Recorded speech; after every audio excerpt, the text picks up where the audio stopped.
history. It's ordered 500 Airbus A320 planes. I remember a couple of years back, it was the same owner, Mr. Bhatia, who had bought 100 planes for Indigo at the same convention, now ordering another 500 planes for Indigo. Right here on the top page, it says Khalistani terror outfit chief Nijjar, one of India's most wanted. He's been killed in Surrey in Canada.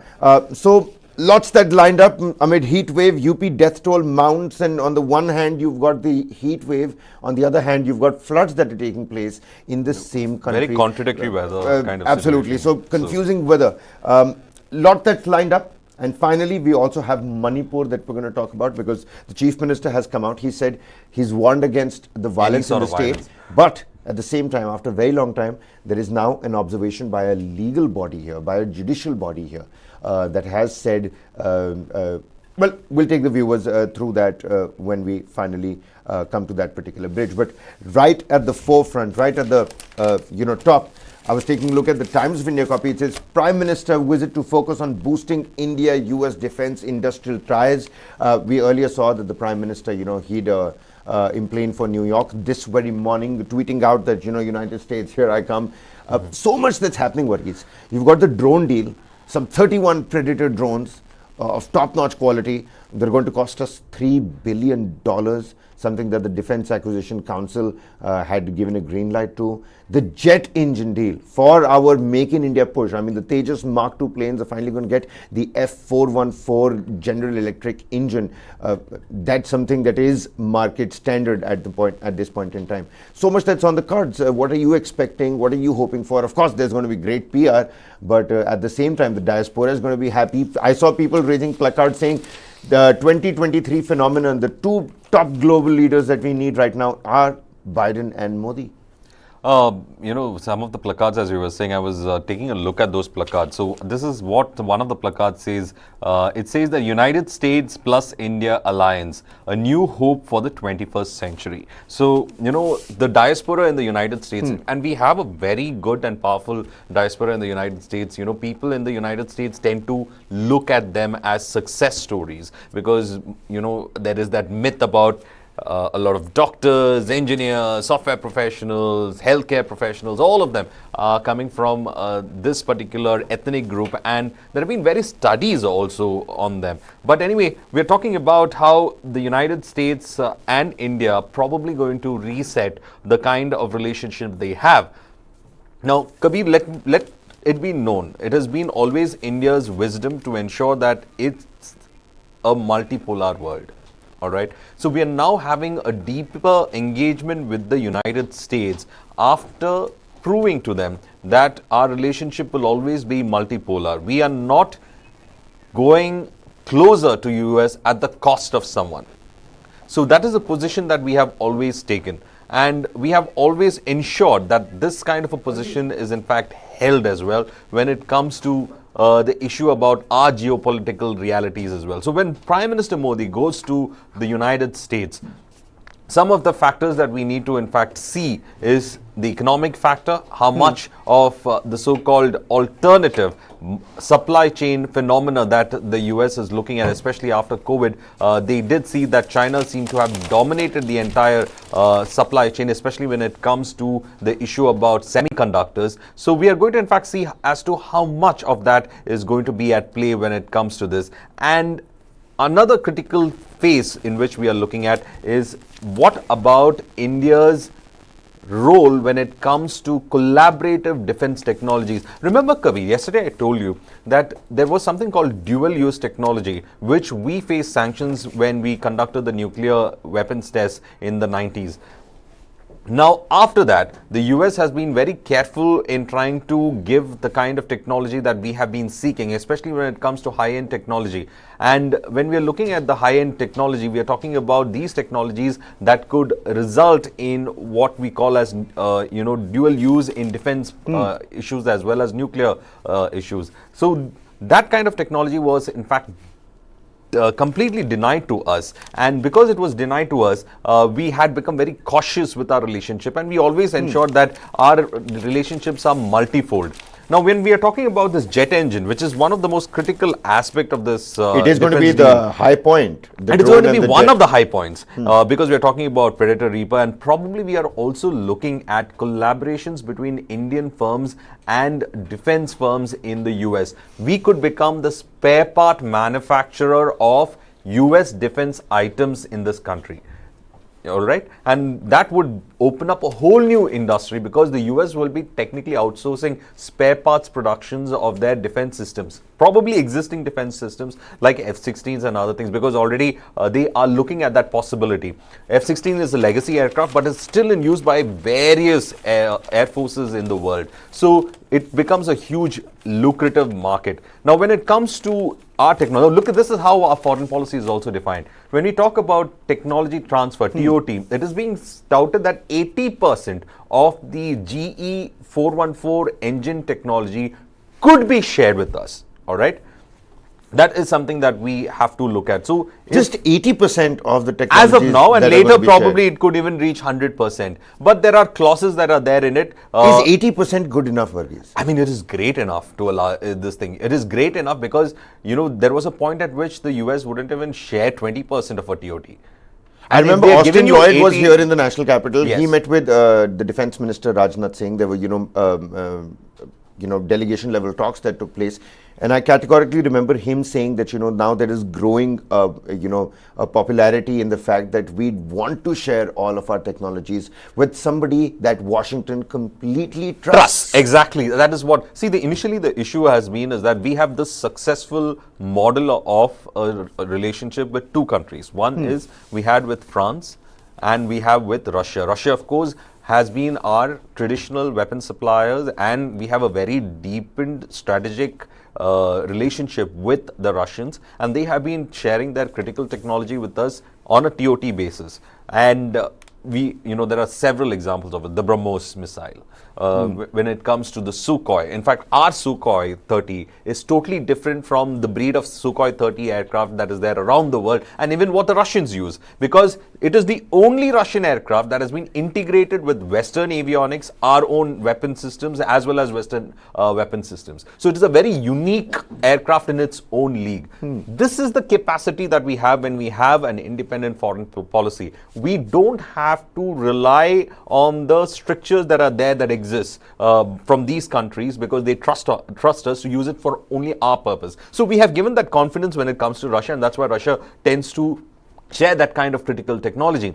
The US has been very, very careful about it, because the US has had experiences of its critical technology falling into the wrong hands. For example, when Iran, the F-14, which was one of the top-end aircraft during the 1970s and early 80s, was with the Iranian Air Force. And after the theological rivalry that happened, and then the theocracy came in Iran and was ruling, and the Shah was ousted, a lot of critical US technology had fallen into a regime that was hostile to the US. So the US has been very careful when it comes to the kind of technology that is being transferred. There is always some kind of a what I would call a leash on it, and this also has that kind of a leash, because we will be talking about every engine that is manufactured by us over here. A GE engine that would be manufactured by us would require permission from the parent company, which is to keep a stock of how many engines that we are doing, and probably we can collaborate also to improve the functionality of that engine. But what I'm trying to say is that when it comes to engine technology, we are not in talks with US alone. We are also in talks with France for, again, developing a jet engine. So we are keeping our options always open. But despite all that, it seems that the US still trusts us, and probably these deals that are coming the way is probably the first time that the US is interested to go and share critical technology. And there is a reason for it. There is a reason for it. They want India to develop its defense capacities, its technology, to ensure that we have enough. When it comes to the issue about China, China is the elephant in the room. We have to accept that fact that China, though we say that our alliance is aimed at no one, it is not aimed at anyone as such.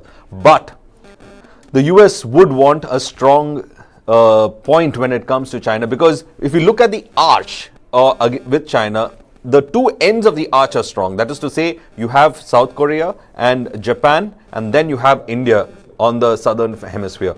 So This is the arch. So the ends of the arch, as the US strategy would say, are strong, but the rest of them are not capable to have that kind of a defense capacity, because of which I think we are looking at a situation where probably they want to strengthen the arch to become the spare parts supplier, weapon supplier to the other countries that fall into a probable arch, which we now in fact think calling it as a quad. The Times of India has put out proper pictures. It says it's a drone deal, but plenty needs doing before Desi unmanned aerial vehicles take wing. India buying US-made Predators, considered the world's best combat drone. That's the good news. The not so good news is the slow progress in making top-class Desi drones. I mean, if one even takes a look at the picture, you've got this big size of the Predator, a small size of the Israeli-made Hardeep, and then you've got the Indian-made Ghatak, which is made by the Defense Research and Development Organization. The size is not that good. It has made some flight tests, but are we really that slow on that end? See, we are, because we are trying to have our own system. We have the Rustam, which is supposed to be Rustam, as it's called. We are testing that. It is considered to be one of our key end technologies developed by DRDO on the lines of an unmanned aerial vehicle that could have the potential of being armed as well as used for surveillance. So that is something that is also there, and it is clearly important. But let me in fact take up with regards to this, what they are actually trying to say. The question over here is, what is this meet going to be all about?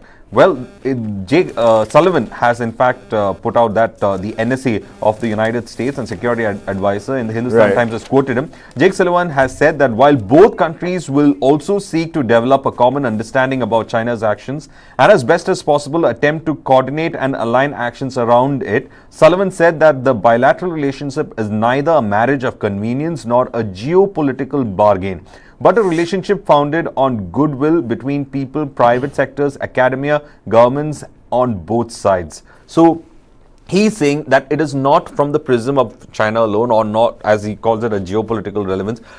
It's not only with regard to China. It is not only with regard to other. There is an issue about academics. There's an issue about research material that is being shared. All that is there, and of course, this is the article they have put it out, and they saying trip to herald deeper ties go beyond individual deals. So it's no longer about a buyer. Very nice picture also there. Yes, about on the newspaper.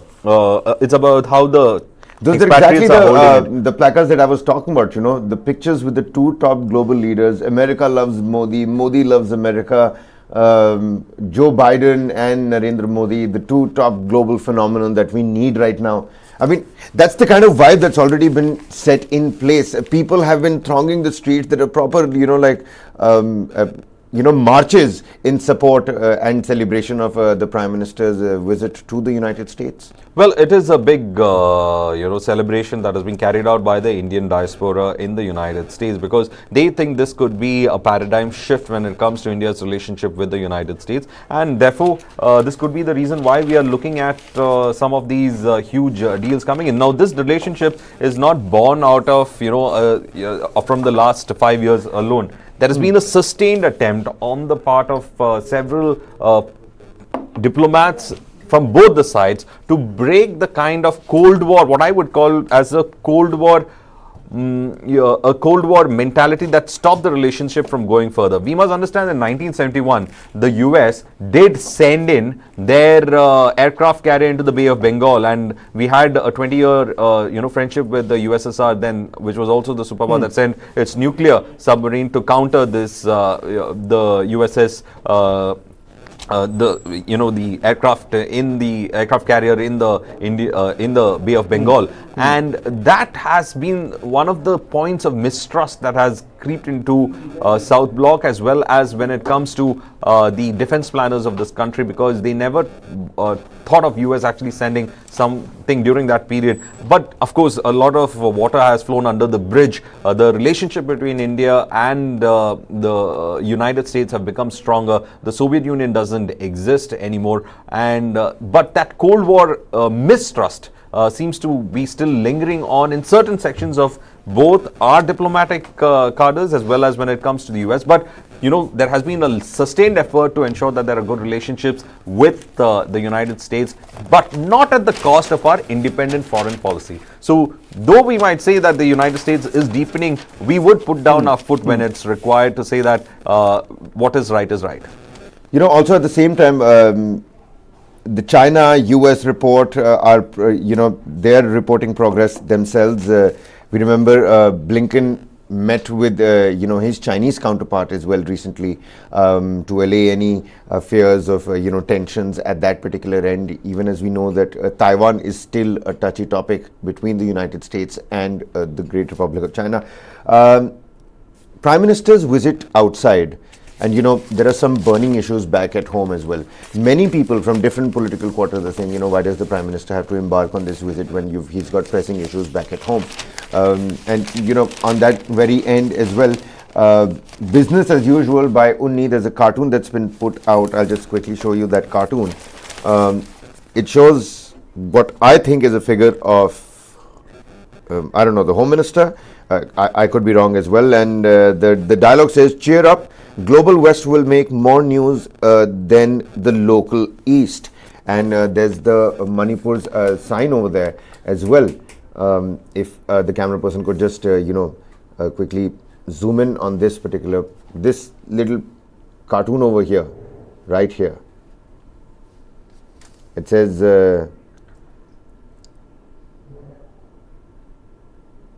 there you have it.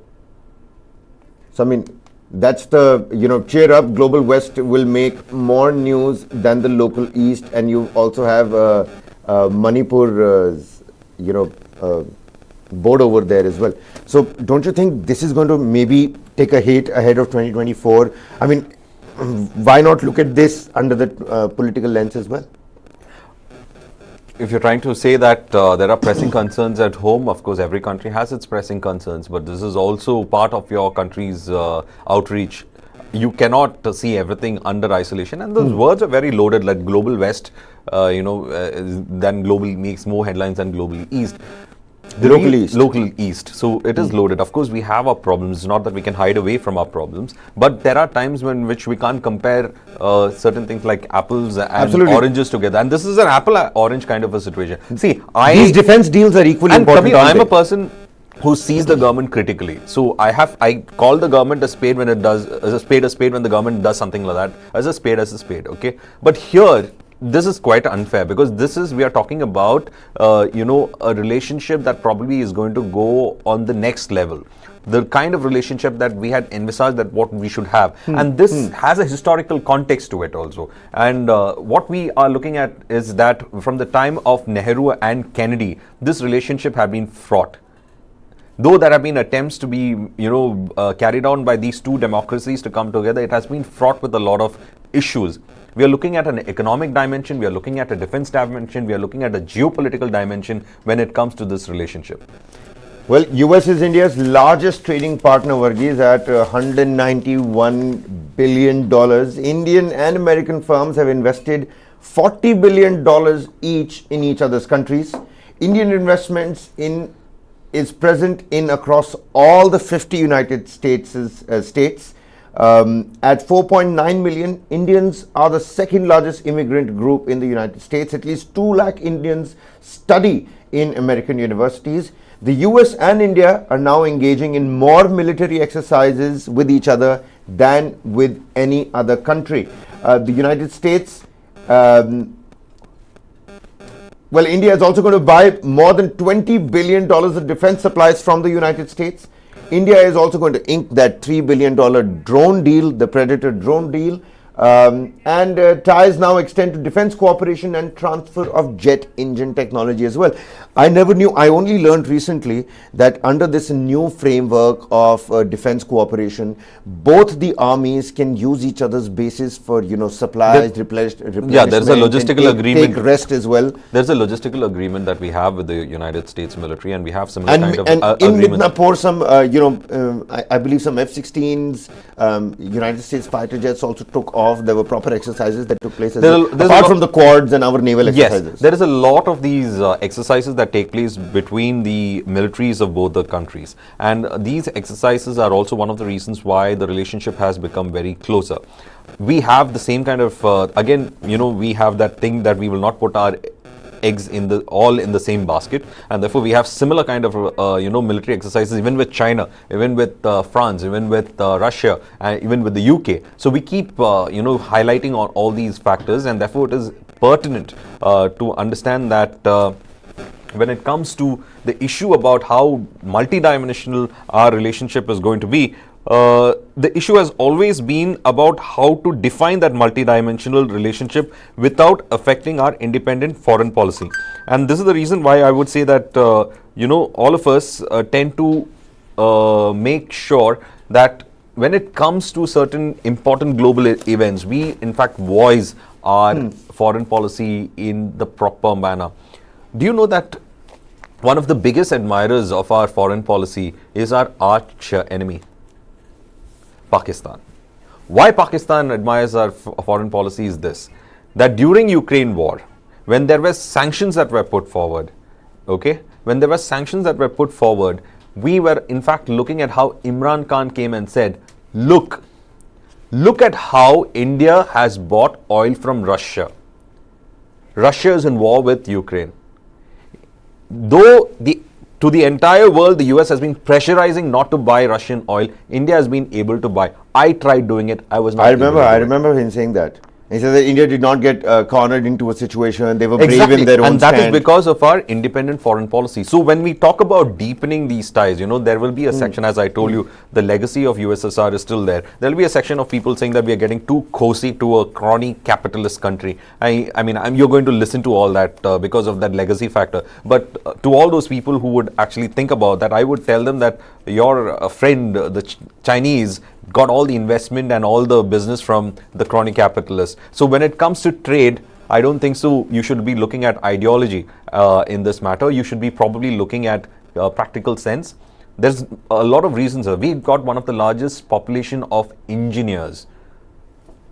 All right, and the United States wants to exploit that because they don't have that kind of high-end number of engineers whom they can employ. What about doctors? Doctors, healthcare. But as of now, most of the US companies are looking at high-end technology trade. You're looking at several kinds of businesses that involve high-end. You're looking at AI. You're looking at robotics. This requires the kind of engineering skill that they require to have in large numbers, which they are unable to find. And that is something we need to leverage. 4.9 million Indians, the second largest immigrant group in the United States. No wonder there are already marches that are being carried out ahead of the Prime Minister's welcome in the United States. He is emplaned for New York this very morning, and he's got a packed schedule.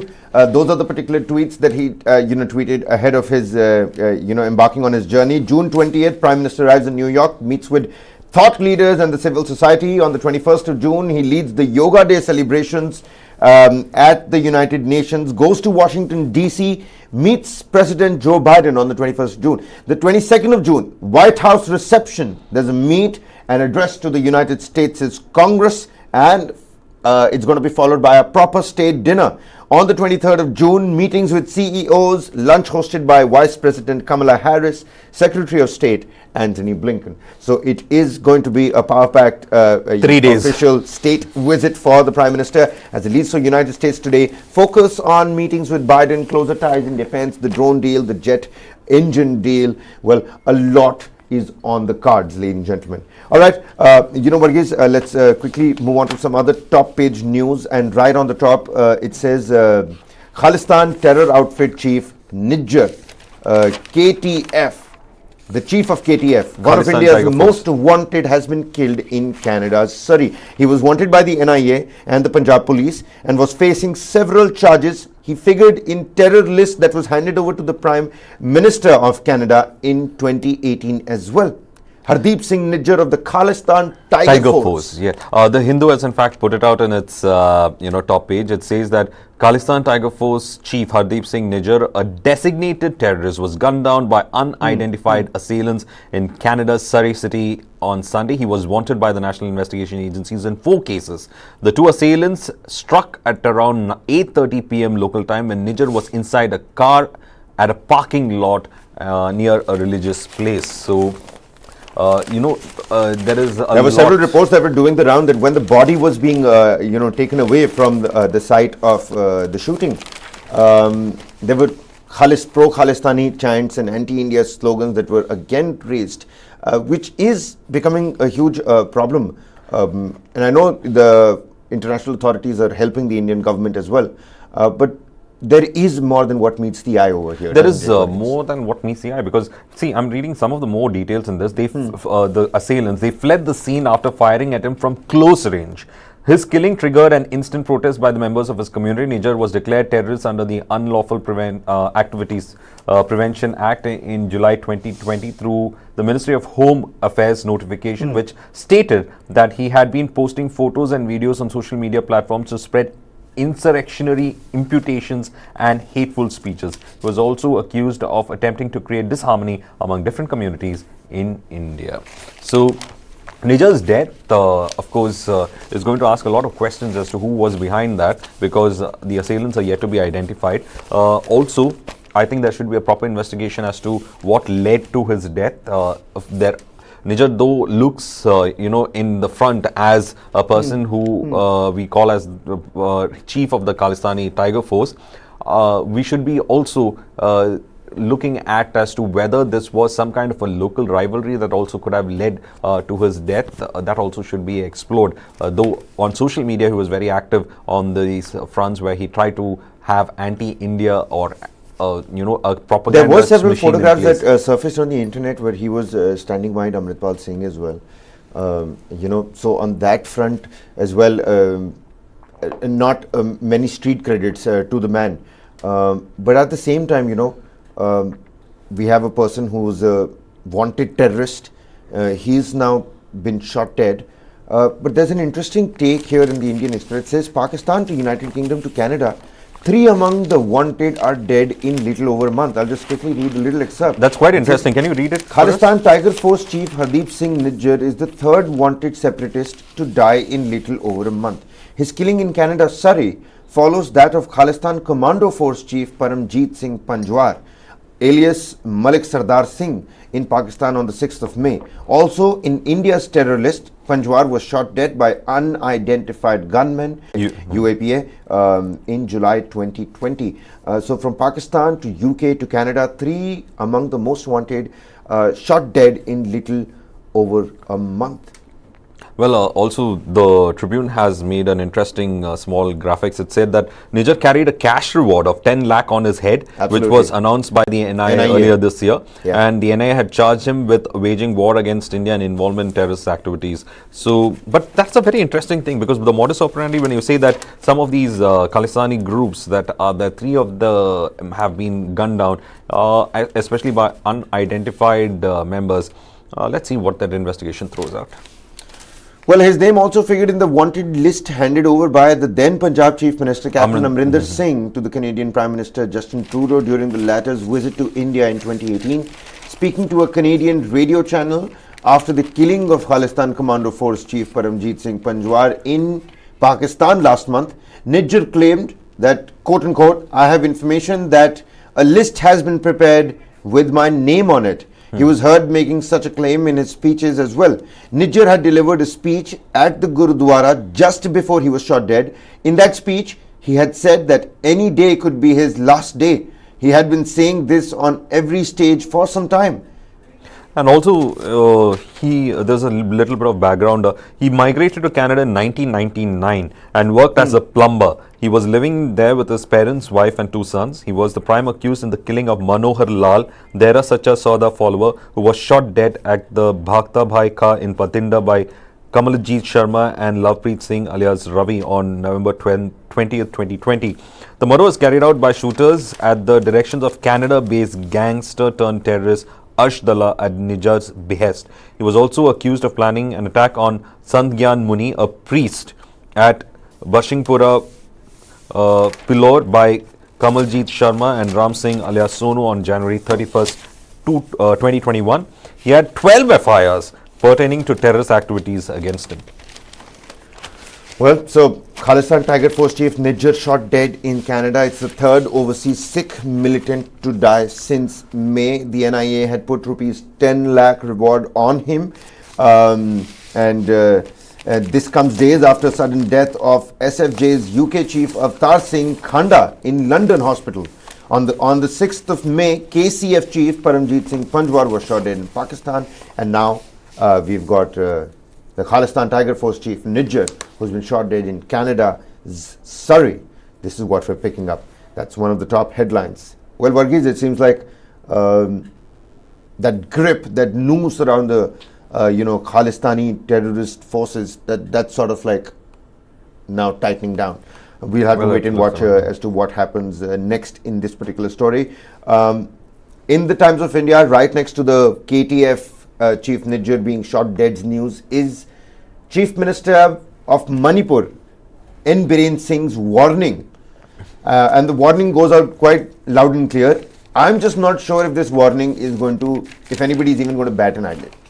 Because we're almost looking at 2 months of this violence. He says stop violence or face action. He said the same thing when a minister's house was vandalized. He said the same thing when a union minister's house was burned, was set on fire. He said the same thing when people were killed. There was open violence, gun battles that are taking place in the street. People have more than thousands of weapons with them. The hills are awash with weapons. We don't know what's essentially happening. It is a burning issue, but the Manipur Chief Minister is still out there warning people. A soldier has been injured in firing after arson near an army camp as well. I'll just read out the warning. It's been put in by the Tribune. It's in the back page of the Tribune, and it says like this: stop it. Otherwise, they will face the consequences. I also appeal to the people, Meitei people who are with arms, not to attack anything and maintain peace so that we can restore normalcy in the state. This is what Biren Singh has in fact stated. This comes after the soldier was injured in Imphal. He has in fact made the statement as rightly pointed out now, and this is not the first soldier. You have a BSF security personnel or BSF person also who was injured earlier, and that too he was hit with a precision guided, not a precision guide, sorry, he was hit by a sniper rifle. So there is a long range gun. So there is a whole question raised about the kind of weapons that are in circulation as well. No, but the Chief Minister here also says we won't let school education and health sector suffer due to this prevailing situation. These two sectors are our priorities. Are these misplaced priorities right now? See, for anything to function right now, Kabir, for anything to function in Manipur, peace on the ground. You need peace on the ground. You can't send children or you can't send people to the hospital right away when there are people shooting at each other. I mean, you need to have peace on the ground. And, there is one very interesting article that has come up in the Hindu. But he's also called out, he's also, put this message out to the Meitei community as well. He says, mainly the Kuki militants stop violence, otherwise they will face consequences. I appeal to the people, Meitei people who are with arms, not to attack anything and maintain peace so that we can restore normalcy. In fact, I think we should take that warning quite seriously right now. And also, I was saying that there's a very interesting article when it comes to the president's rule. One of the biggest demands that have been made by a lot of people in Manipur is on the president's rule. So this is what, very interesting article. I'll just read some of the excerpts in that article. President's rule is the last option in Manipur government while government will wait and watch is what it's the headline in fact shows that.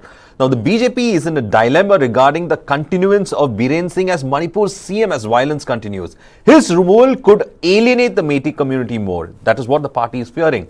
President's rule could push back normalcy in state as AFSPA might return.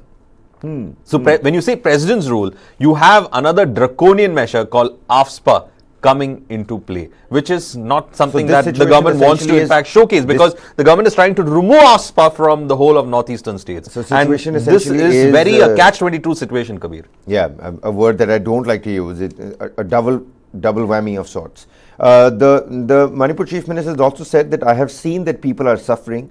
State government will construct prefabricated houses to accommodate, beg your pardon, those living in relief camps temporarily till a permanent arrangement is made to shift them to their original places. So the Chief Minister, it seems like, is making some focused steps now.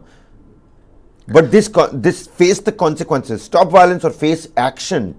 Do you think there's going to be, I mean, because we've seen so much in the last 45, 50 odd days, my brain just takes me to a place where there's more killing and more bloodshed. Well, some of the factors are a senior government official said that they were not expecting the situation to become better anytime soon.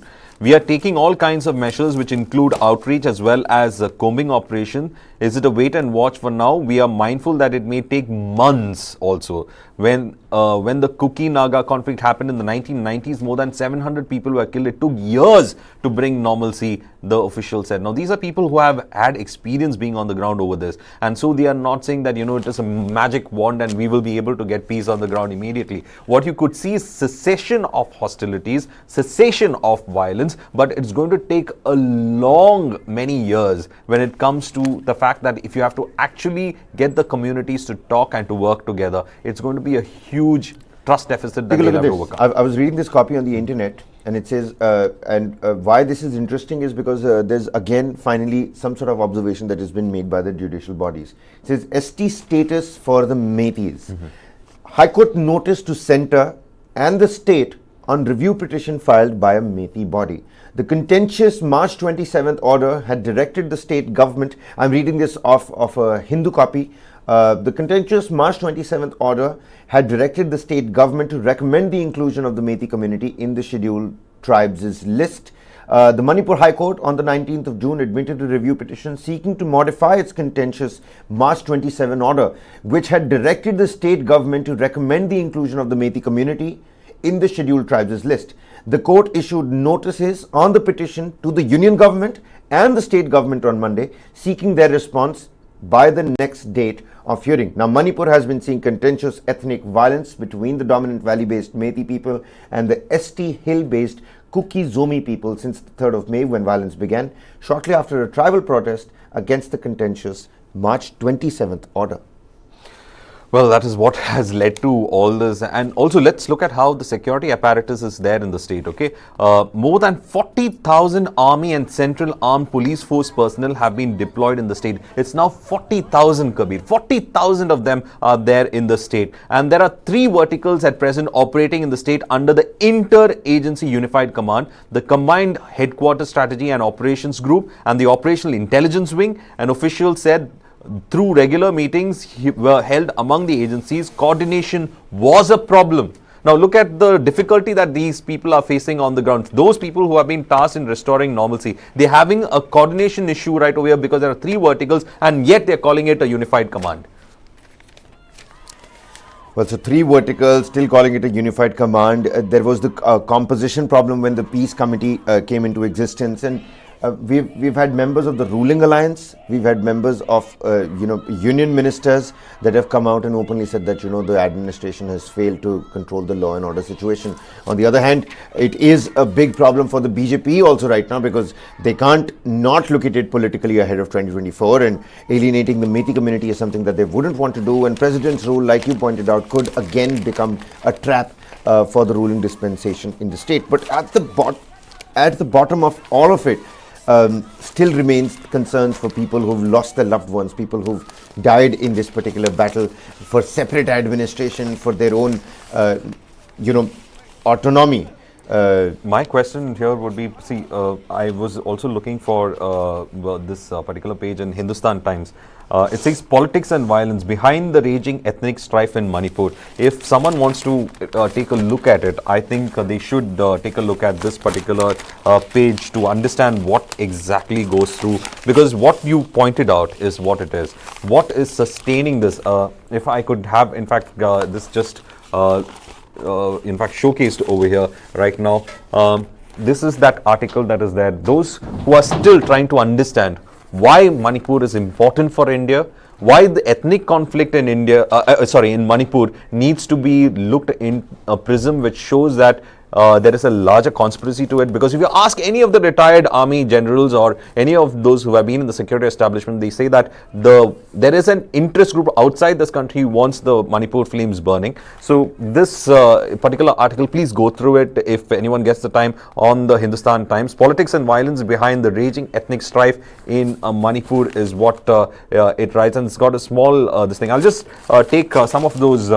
What is the history behind the violence? Okay, and I'm just reading some of the excerpts in it.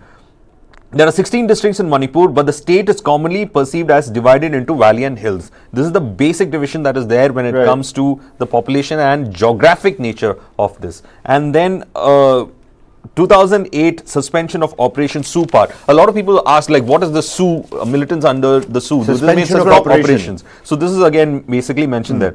Then Manipur's 2023 withdrawal from SOO, that some Manipur has decided to move out of the SOO in 2023. Which happened this year. Which happened this year. So that is again a big question.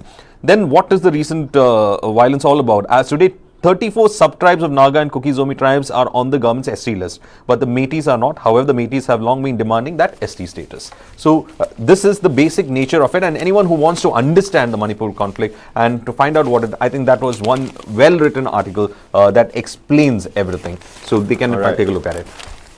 All right, let's quickly take a look at some other top page news as well, as our thoughts and prayers and our hearts go out to the people of Manipur, the innocent lives that we've already lost, and let's hope that good sense prevails on the ground, and the government and the people and all the dissenting sides can finally see each other eye to eye, really come down. I know it's easier said than done, but I mean, no, it's so difficult. I mean, there are mixed families, whether you know, Kuki mother and father and their children. What identity do you give them? And there have been instances where mixed families have been particularly targeted. Anyway, that is how bad the state is on the ground. Indigo, the airline, the aviation company, it's made history, aviation history rather. It has ordered 500 Airbus A320 planes. Rahul Bhatia, who's the Indigo MD, with Airbus CEO Guillaume Faury at Le Bourget Airport near Paris on Monday. That's the picture that's doing the rounds. Indigo has announced a mega order for 500 aircraft of the Airbus A320 Neo family, the largest ever order placed by an airline in one go in the entire world. Well, and you know, think of this. 2 airlines in India combined are going to get around, so we are talking about 500 Airbus A320 and 470 aircraft from Air India. Air India has was the first to make a huge order of 470 aircraft. So we are looking at probably around 970 new planes from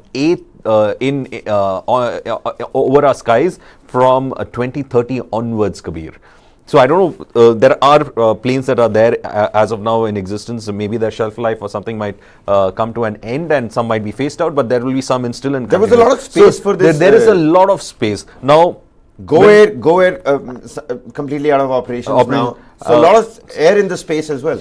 And there is a lot space of in the air as well. More space in the air. Yes, there is a lot of space in the air, and I think probably we are looking at the growth in India's aviation sector, and it is a huge kind of a buy that we are looking at, with both of them going for these new aircraft from 2030 onwards. And I think this also speaks about the robustness in our aviation sector, and I'm very excited because I'm hoping that more competition gives the passenger the best deals. The best deals, right? Better pricing. So the better pricing is, yes. Indigo's first order of 100 Airbus A320s in June 2005, signed at Paris Air Show. Later, orders all from Airbus 180 A320s in 2011, 250 A320 family planes in 2015, and 300 more A320 family planes in 2019, and now order for 500 A320 family planes worth $50 billion also at the Paris Air Show, taking total to 1,330 planes for this man and for this company in the last 18 years. Therefore, Airbus is when it comes to Airbus, India turns out to be one of their biggest markets. Well, also for the viewers, let me quickly showcase this. Can the camera person please zoom in on this? Let's move on to the climate portion of this show, because climate is something that we must talk about as well. On the one hand, you've got massive heat waves. Take a look at this picture and read the headline over here as well. Amid heat wave, UP death toll mounts. We already were talking about 54 deaths in UP's Balia. People were saying, was it water contamination? Was it the heat wave? What's really happening? About 100 killed in Odisha, Bihar and Uttar Pradesh alone.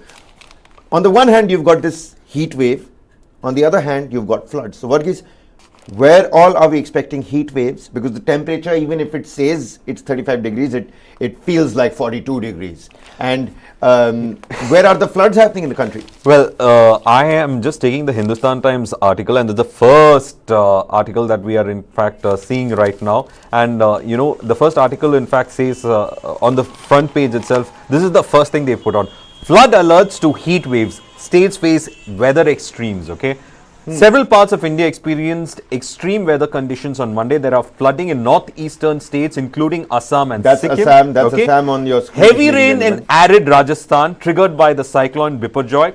Waterlogging in parts of Tamil Nadu, and death toll from the heat wave in eastern Uttar Pradesh, Bihar and Odisha climbing to 114 as weather vagaries lays bare the impact of a climate crisis. This is all happening within the subcontinent.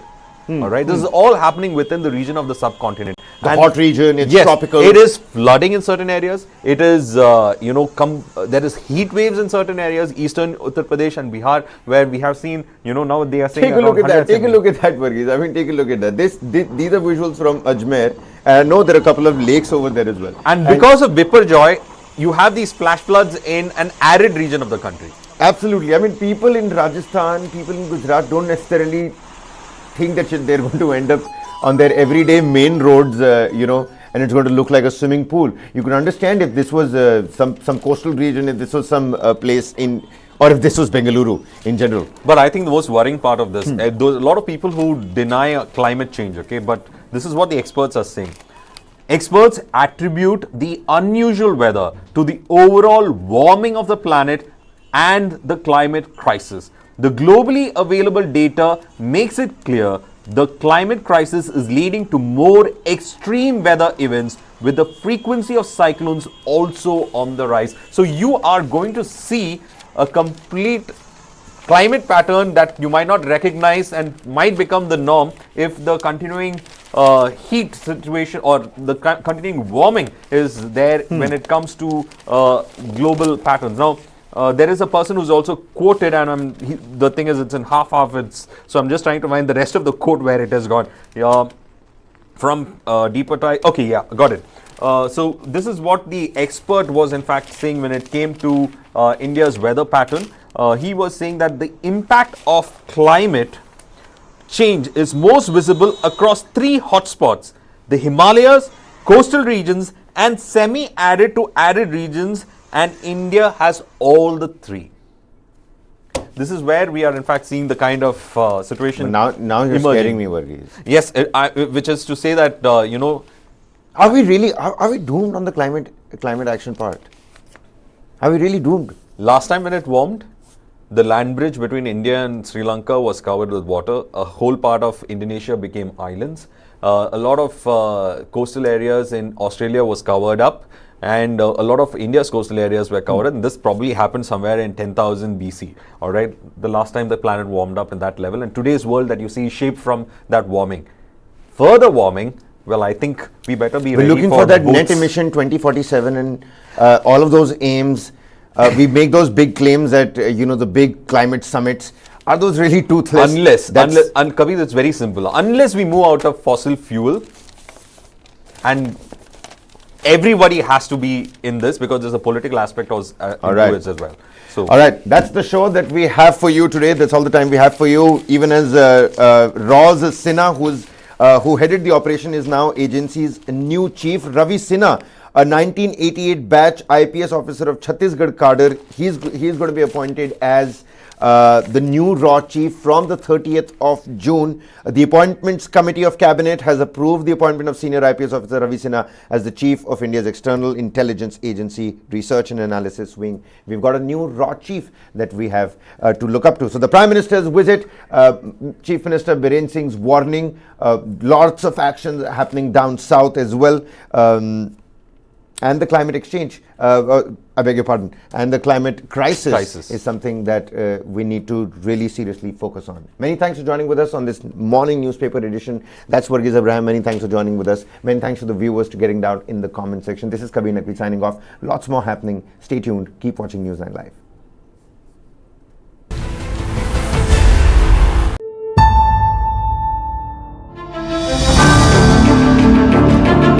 Backstabbing is the khasiyat of Sharad Pawar politics. We all call him the walking, talking encyclopedia. Nobody has been able to actually frame Pawar. और ये शरद पवार की भूमिका नहीं निभा रहे, ये ललिता पवार की भूमिका निभा रहे।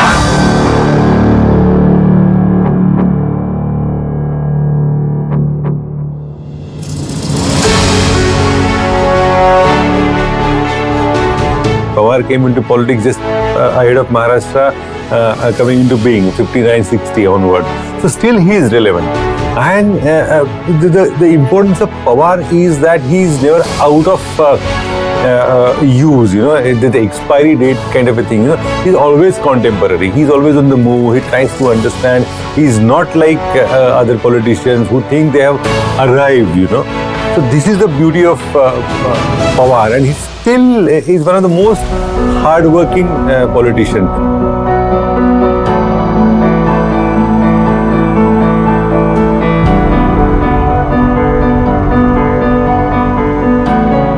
We all call him the walking, talking encyclopedia. When I think I'm going to go and discuss something which is probably new for him, I get a rude shock because he knows more than me. It starts with 1978 when he backstab. Backstab was the word used by then, since then it started sticking to him. Vasant Patil government, he was part of it. And the blessing for that, it came after that. It's been reported also, widely written also about Yashwantrao Chavan's idea basically to dislodge the government. But the actual action of dislodging was led by Mr. Pawar. Backstabbing is the khasiyat of Sharad Pawar politics. It is always better for his political discourse, political suitability to work with Uddhav Thackeray. Uddhav Thackeray was just puppet of NCP and Congress. There has been consistent effort, concerted effort to frame Pawar into certain